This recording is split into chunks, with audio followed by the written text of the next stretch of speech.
Very good morning. Welcome to Breakfast with Dan Walker and Louise Minchin. The headlines for you at 6 o'clock this morning. Minimise travel, increased testing and support from the military. Residents in Greater Manchester and Lancashire get extra help to fight a rise in cases of the Delta variant. All eyes turn on Cornwall as it prepares to welcome world leaders ahead of the G7 summit.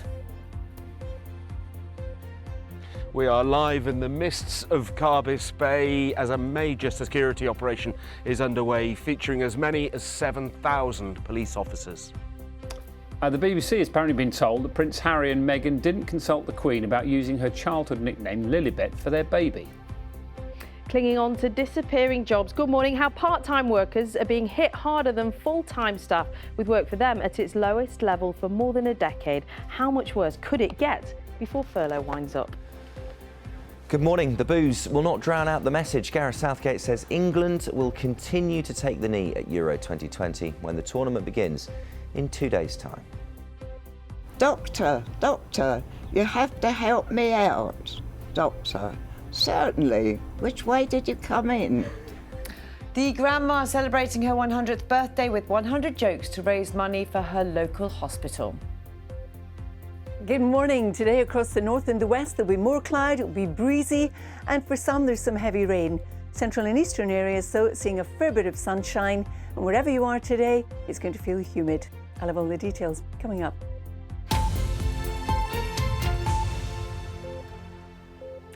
Good morning, it's Wednesday, it's the 9th of June, and our top story this morning is that military personnel will be deployed across large parts of the northwest of England to try and help roll out the combination of surge testing and faster vaccinations. It's part of an effort to control the spread of the Delta variant of coronavirus, which was first identified in India. The government has also issued new guidance, which recommends people meet up outside to minimise travel and out of affected areas. Richard Galpin has the story.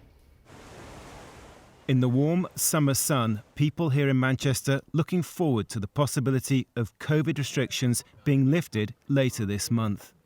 But instead, they face new measures, including advice to avoid meeting indoors and to minimise non-essential travel in and out of the area. This due to the Delta variant spreading fastest in Greater Manchester and Lancashire.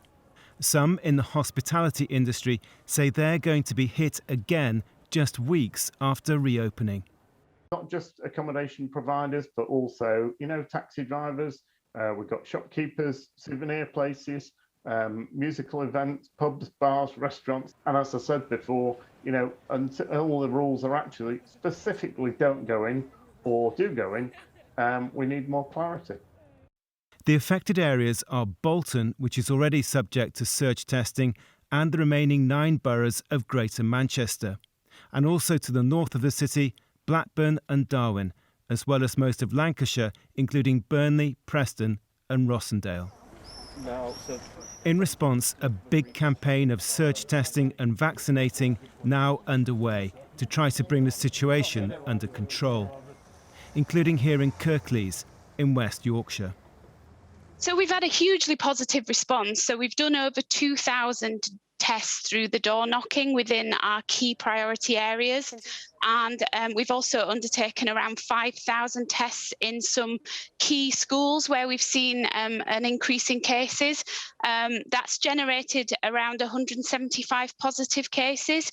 And obviously those positive cases we would not have normally found because they are asymptomatic, and clearly gives us an opportunity to try and kill that chain of transmission. And it does seem the tactics used in Bolton over the past month, with the area flooded with testing and people being encouraged to get vaccinated, are working. The infection rates have dropped by a quarter in the past 10 days. Richard Galpin, BBC News. And later on the programme, we'll be speaking to the Mayor of Greater Manchester, Andy Burnham. That's around 7:10.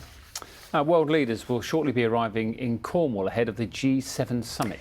The US President Joe Biden and German Chancellor Angela Merkel are among those attending the event, which starts officially on Friday at a luxury hotel near St Ives. Let's speak to our chief political correspondent, Adam Fleming, who's in Westminster this morning. Good morning. So what sort of topics are we expected to be on the table? Oh, there's loads, Dan. So this is the first time that these leaders will have met since the start of the COVID pandemic. So they're going to be talking about recovery from the virus under that slogan of Build Back Better. They're also going to talk about how do you deliver that pledge by the Prime Minister to have the entire rest of the world vaccinated by the end of next year. Also, there'll be loads of discussion about climate change as well ahead of the next big international summit that the UK will be hosting, which will be that big United Nations sponsored climate change conference in Glasgow in November. And also there'll just be lots of stuff about how these democracies cope in the modern world when they're faced by competition from countries like China. And so to that end, Boris Johnson has also invited South Korea, South Africa, Australia and India as well. So it'll actually be a bit more like a G11 maybe. And also this will be the first time Boris Johnson sees Joe Biden, and the new American president has been not that complimentary about Boris Johnson over the last couple of years. So it will be fascinating to see the chemistry between those two. And they're going to meet tomorrow afternoon in Cornwall before the whole thing even gets started. OK, and while those preparations are going on, today also the UK's Brexit Minister, that's Lord Frost, of course, will be talking about the Irish Sea border. What's happening there? Yes, so the Vice President of the European Commission, Maroš Šefčovič, is coming over to London to meet Lord Frost. They're actually going to have two meetings back to back. One of them will be the first meeting of the body that oversees the trade deal that the UK and the EU struck last year. That's not very controversial. That's just going to be a bit of housekeeping. But then the really controversial meeting is one called the Joint Committee. Now, that's a separate body that oversees the separate deal that was done in 2019, the actual divorce deal. And that's much more controversial because that considers matters to do with Northern Ireland. The EU is annoyed because they think the UK isn't sticking to the deal and the commitments that they made as part of that agreement on things like customs checks and giving the EU access to databases and things like that. The UK is annoyed with the EU because they think they're just interpreting the protocol, as it's called, just too zealously, and they think that that is having an effect on trade going from Great Britain to Northern Ireland, which annoys some parts of the community in Northern Ireland, and the UK says isn't actually in keeping with what was agreed in the Brexit deal either. It actually seems very, very familiar to me to the Brexit negotiations, with lots of the same arguments about the same things happening in the same way, even though Brexit has happened. OK, here we go again. Adam, thank you very much. The Duke and Duchess of Sussex did not ask the Queen about using her childhood nickname Lilibet for their new daughter, who was born last week. That is according to a palace source. Some media reports had suggested Prince Harry sought permission from his grandmother, but a royal insider has told the BBC that no such conversation took place. Our royal correspondent Johnny Diamond has more. The name Lilibet is heavy with personal history for the Queen. It was the nickname her grandfather, King George V, gave her, the name her closest relatives used, the name she used on the funeral wreath for one of her closest friends, Earl Mountbatten. When it was revealed on Sunday that Harry and Meghan had named their second child, their daughter, Lilibet, it was widely presumed that they had first spoken to the Queen. And subsequent stories in the press from friends of the couple strongly suggested that Harry had sought permission from his grandmother. A source close to the Sussexes told the BBC that Harry had spoken to the Queen before the birth of his second child and would have mentioned the name.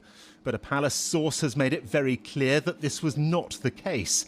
The Queen, the BBC has been told, was never asked about the use of her childhood nickname, Lilibet. Johnny Diamond, BBC News. A group of Oxford University students has voted to remove a portrait of the Queen from their common room on the grounds that she represents recent colonial history.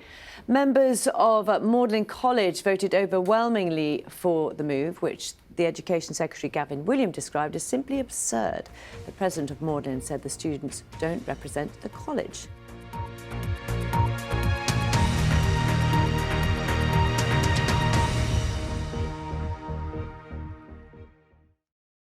See the headlines as they happen and watch BBC News live in the app and get the full story with bbc.co.uk/news. Follow the story for all the latest with BBC News.